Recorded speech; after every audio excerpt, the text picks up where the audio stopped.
Hi, I'm Boyd, and welcome to our channel. In this video, we will be reviewing the ALPICOOL fridge. We have model C20.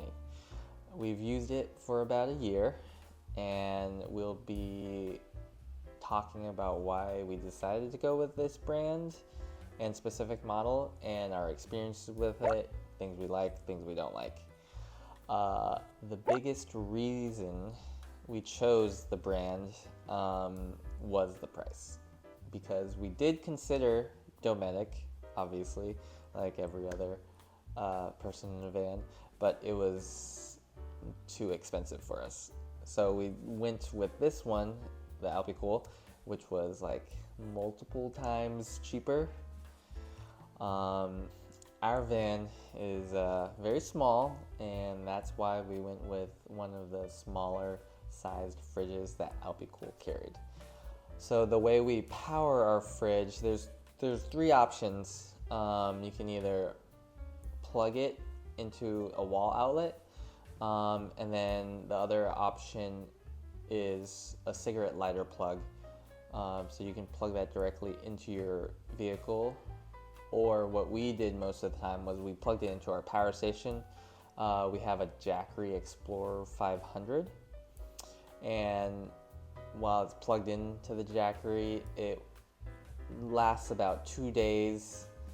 Kind of depends on the heat in the van, so it's 2 plus or minus some hours.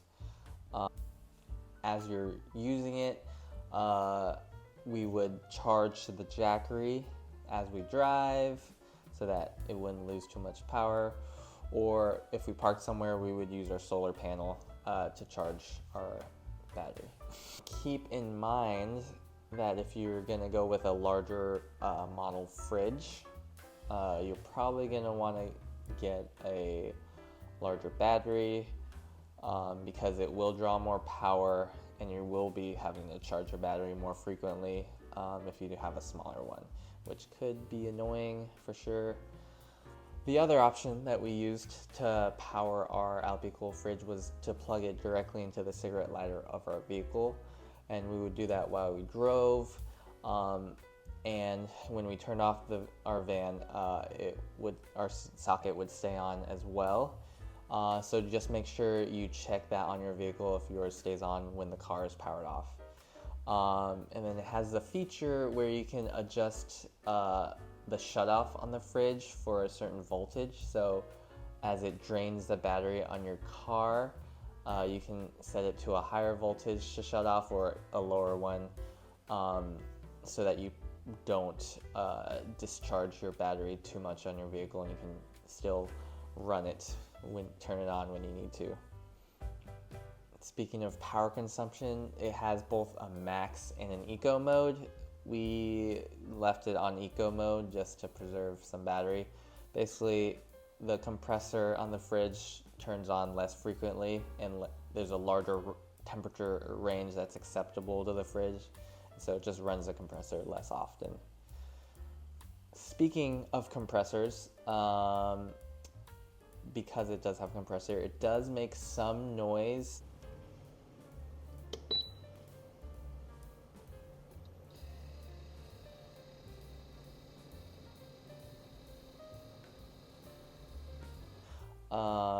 We found it to be fairly minimal, and even throughout the night, the fridge compressor would kick on and off throughout the night. It never bothered us. It's a slight hum, it's not annoying. It is underneath our bed, so it's a little has some noise insulation, but it was never an issue for us.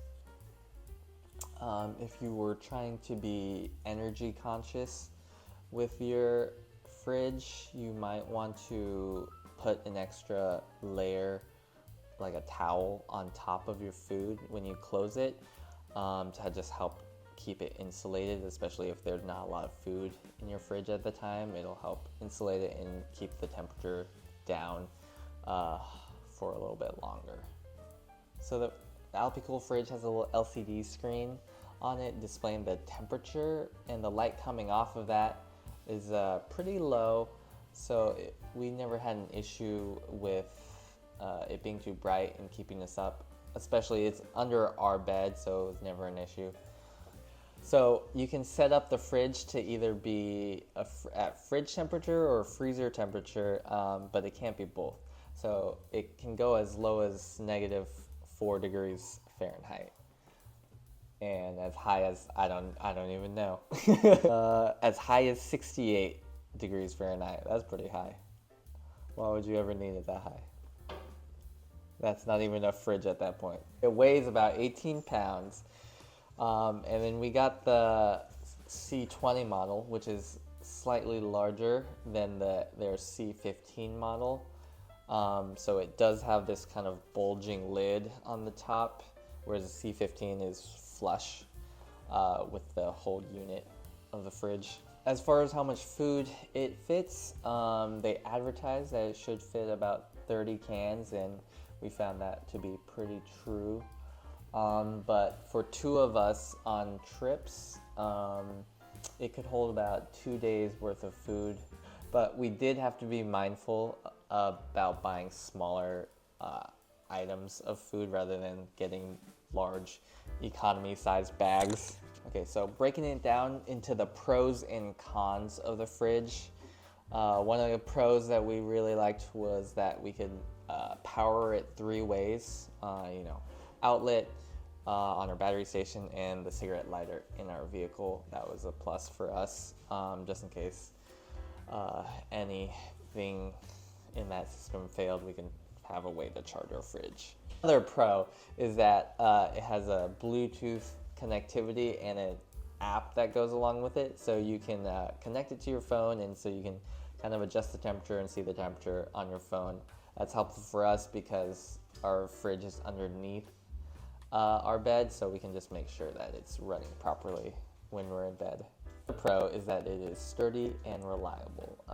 It's strong enough that you can sit on it, and while we were traveling for a year, we never had any issues with it. It's still working to this day. For the cons, the fridge doesn't have a light on the inside so that you can see the contents of your fridge, especially at night. It can be a little annoying. And some of the ALPICOOL's other models do have lights. Another con is that the fridge doesn't have a latch to keep the door securely closed. And so sometimes we found that if we overstuffed the fridge and we closed it, we'd come back to it and it would slightly pop open, which is not ideal. And then on the other side, when you open it, it doesn't have a latch to kind of keep it open. So you'll have to hold the lid open. Third, and probably most annoying issue we had with the fridge is that the cigarette lighter plug, it was not secure in our jackery. And so oftentimes it would have wiggled itself out, and we would find out later and the fridge was not powered on. We think it's probably more an issue with the jackery power station, because when we plug it into our cigarette lighter in our vehicle, it felt more secure and wouldn't wiggle loose as readily. Overall, it worked really well for us, and we liked that we didn't have to be constantly buying ice every few days and dealing with it melting versus if we got a cooler.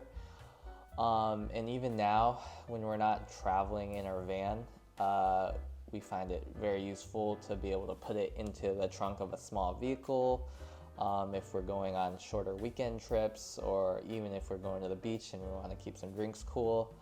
And it's super nice that you can just plug it into the cigarette lighter. All right.